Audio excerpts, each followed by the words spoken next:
ඇත්තටම ඉතින් කියන්න සතුටුයි. විශේෂයෙන් අපේ පොදු ජනතාව. ඒ කියන්නේ පුදුමාකාර විදියට මේ වෙලාවේ ජනතාවට සහාය දෙන්න ස්වේච්ඡා බලකායක් විදියට සම්බන්ධ වුණා.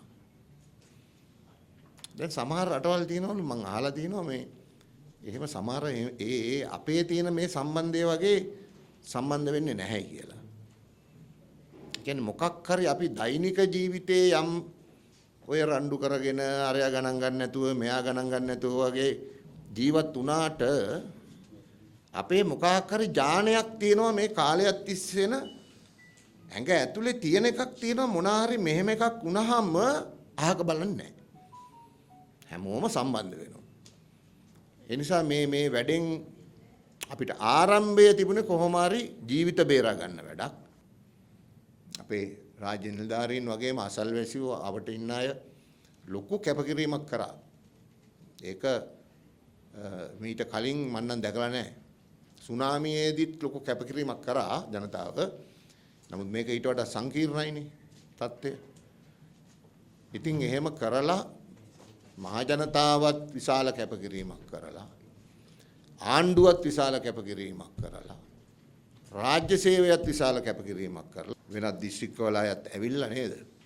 දිස්ත්‍රික්කවල ඇවිල්ලා Tamanට කරන්න පුළුවන් බොහෝ දේවල් දවස් 4-5 එක දිගට රැඳී සිටීමින් කරා. ස්වේච්ඡාවෙන්.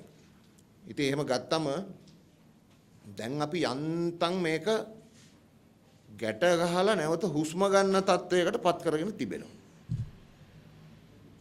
දැන් කාටවත් කන්න බොන්න නැහැ වගේ ප්‍රශ්න නැහැ. ඒක බොහෝ දුරට විශේෂයෙන් අපිට තාම මීමුරේ වගේ තැනක ගැටලු තියෙනවා. දැන් හැබැයි එහෙටත් චොපර් එකෙන් දිගටම යනවා.